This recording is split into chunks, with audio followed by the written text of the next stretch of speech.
Seigneur soit béni. Nous rendons grâce à Dieu pour les merveilles qu'il fait pour nous et la bonté qu'il manifestait pour nous afin d'être dans son salut. Alors nous allons parcourir des études pour pouvoir nous situer véritablement dans la voie du salut de notre Dieu. Vous savez, il y a plusieurs voies qui sont proposées dans le monde pour accéder à Dieu, pour avoir le salut du Seigneur et demeurer avec lui lorsque nous en finirons avec cette vie sur terre. Et ainsi, il nous est proposé parmi les religions les plus grandes. Nous avons donc le judaïsme, le christianisme, l'islam. Alors, nous savons que le christianisme est dérivé du judaïsme. Et dans le judaïsme, il avait été fait de grandes promesses au travers de la Torah et des prophéties. Alors, dans ces prophéties, nous voyons la grande promesse de Dieu qui concerne le Messie. Et ce Messie qui est venu, qui a œuvré, qui a manifesté ce qu'il fallait pour que le salut soit pourvu à ceux qui croiraient. C'est le christianisme qui finalement a poursuivi dans la voie du Messie pour nous apporter ce qu'on appelle l'évangile. Mais il va falloir que nous passions un peu de parcours et que nous nous situions dans l'élan de la manière dont nous pouvons parvenir à, disons, à découvrir l'Église vraie, l'Église qui prône le message authentique. Parce qu'aujourd'hui, nous avons sur le terrain beaucoup de propositions par rapport aux organisations et dénominations. Et il se trouve que quelquefois nous rencontrions des personnes, des églises, des organisations qui enseignent des principes assez erronés et qui ne peuvent pas apporter quelqu'un à croire véritablement à ce que le Seigneur voudrait que nous croyions pour être sauvés. Il est donc nécessaire que nous voyions quelque chose. Et cette chose-là, qui sera d'abord la dispensation. Donc, au travers des dispensations, nous sommes situés dans le temps et nous avons la possibilité de voir et de comprendre le message qui est apporté. Alors, quand nous parcourons la Bible, nous voyons que Dieu a travaillé pour le salut des hommes au travers des messages qu'il a apportés à la population qu'il voudrait sauver par un homme. Et donc, c'est temps où le Seigneur a accordé ses révélations pour le salut des âmes.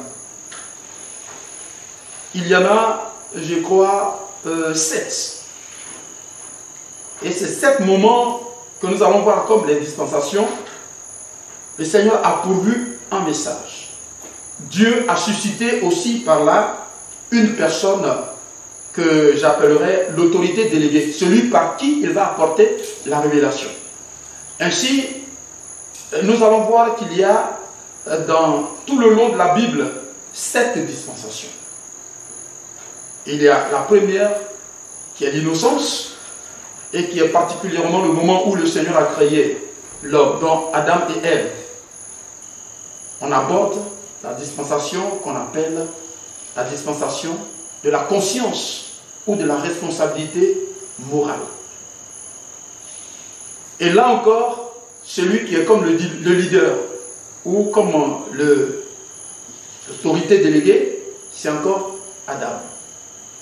Nous allons partir jusqu'à ce que toute la population de la terre soit en train d'enfreindre à la parole de Dieu et qu'il y ait un certain Noé et sa famille qui adorent, qui servent, qui louent le Seigneur.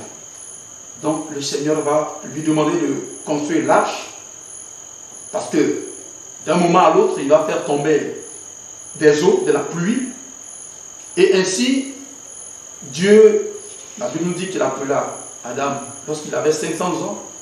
Et lorsqu'il a eu 600 ans, les pluies sont tombées. Alors, à partir du déluge, nous voyons la troisième dispensation qui va être la dispensation du gouvernement humain. Et là, nous sommes déjà dans le livre de Genèse, chapitre 8, à partir du verset 15 jusqu'au chapitre 11, verset 32. Après cette période, le Seigneur va susciter un de ses serviteurs à la personne d'Abraham. Et là, le Seigneur va nous donner la dispensation de la promesse. Cette dispensation va permettre de savoir que le Seigneur voudrait que l'homme se circoncise et qu'il y ait des sacrifices comme cela aussi avait été abordé par la dispensation du gouvernement humain où déjà Noé faisait des sacrifices à l'Éternel.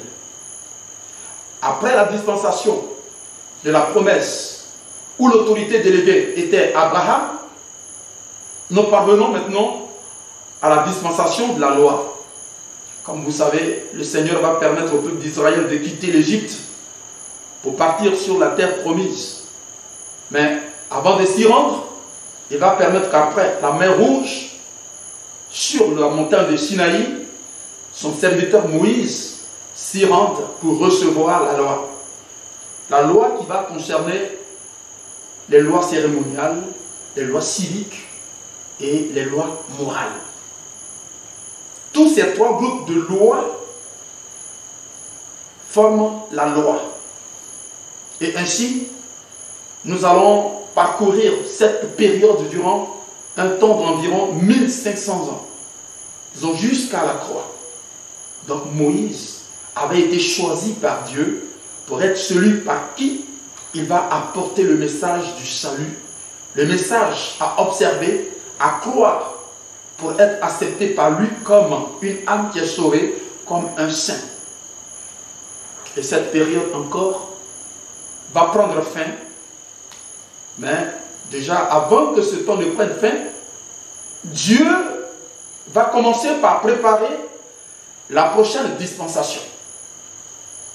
Et ainsi, nous voyons le Seigneur Jésus-Christ qui, avec ses disciples, va leur demander de ce que l'on pense qu'il est. Alors les uns ont répondu d'une manière, d'autres d'une autre manière. Soit tu es Jean-Baptiste qui est ressuscité d'entre les morts, ou tu es l'un des prophètes qui est revenu. Alors il leur dira, vous qui me suivez, qui pensez-vous que je suis? Ça c'est dans le livre de Matthieu, chapitre 16, à partir du verset 13 jusqu'au verset 17. Après avoir posé cette question de savoir eux-mêmes qui pensent-ils qu'il est, alors il y a Simon qui a pris la parole et qui a dit, tu es le Christ, le Fils du Dieu vivant. Et Jésus va lui dire, ce que tu viens de dire, ce n'est pas la chair et le sang qui t'ont révélé cela, mais c'est le Père même qui est dans les cieux. Et moi, je te dis que tu es Pierre. Sur ce roc, je bâtirai mon église. Et là, c'est le verset 18 de Matthieu chapitre 16. Il va ajouter que ce que tu liras sur la terre sera lié dans les cieux, et ce que tu délieras sur la terre sera délié dans les cieux. Ainsi, nous voyons déjà le Seigneur qui prépare et qui programme le prochain leader, la prochaine autorité déléguée à la personne de Simon. Et relativement à ce qu'il va permettre à l'église de venir, il dit que tu es Pierre et que sur cette pierre, je bâtirai mon église. Cette parole qui va permettre que désormais, Simon, fils de Jonas, va être appelé Simon-Pierre.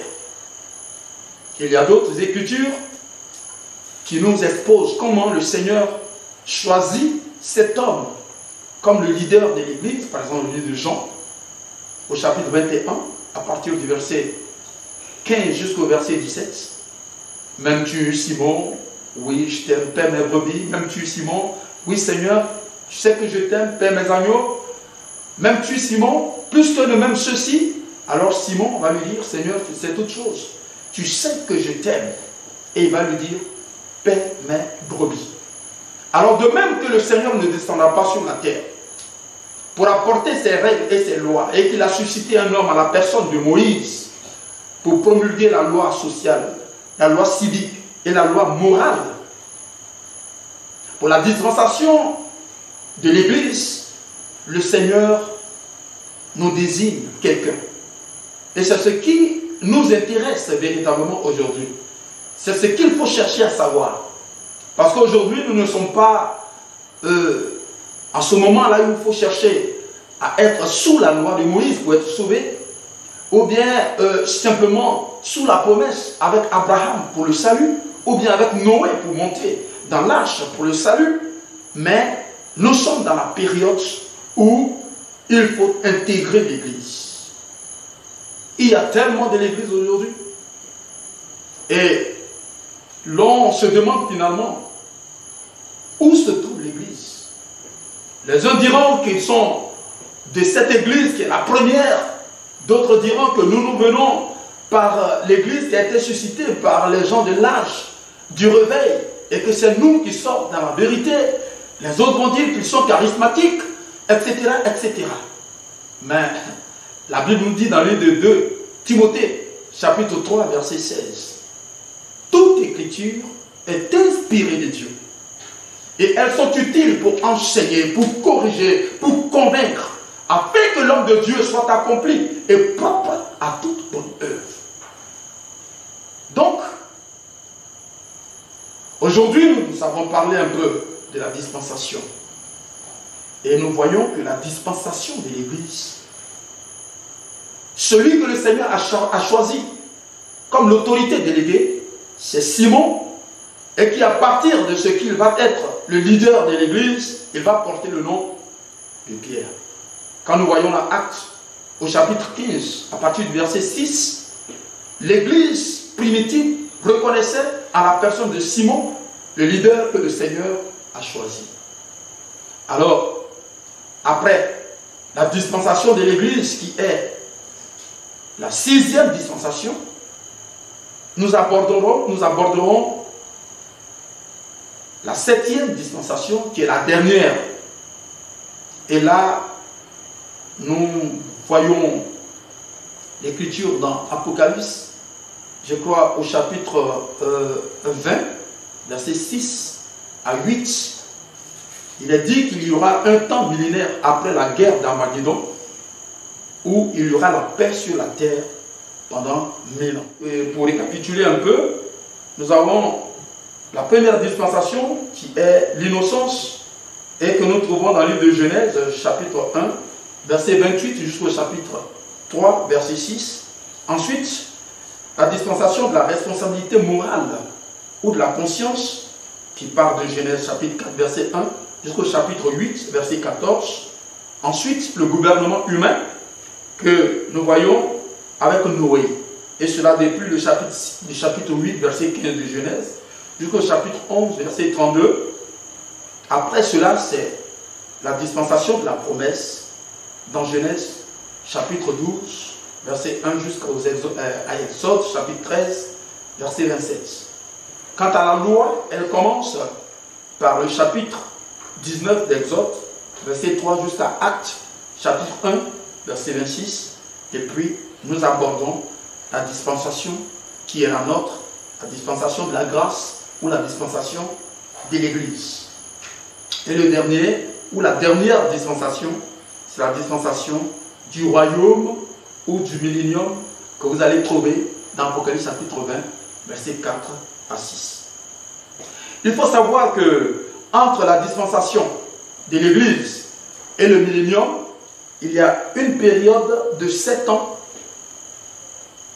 que la Bible a mentionné, et nous, en étudiant les 70 semaines de Daniel, dans Daniel chapitre 9, le Seigneur nous parle d'un temps, des temps, et encore la moitié d'un temps par rapport à Daniel chapitre 7, verset 24 à 25, et puis dans Apocalypse chapitre 6, chapitre 11. Alors, chers frères et sœurs, que Dieu vous bénisse. Nous venons tout juste d'aborder nos études. Nous allons poursuivre. Donc, le prochain chapitre va concerner le Fils de Dieu. Alors, comment le Fils de Dieu? C'est par rapport au Fils de Dieu que nous intégrons la 5e, sinon la 6e dispensation, qui est la dispensation qui nous concerne, et par laquelle nous avons les oracles de Dieu qui nous conduisent au salut. Que Dieu vous bénisse, que la grâce du Seigneur abonde avec vous et que sa puissante main soit sur vous pour vous ouvrir l'intelligence afin de comprendre la parole de Dieu. Amen.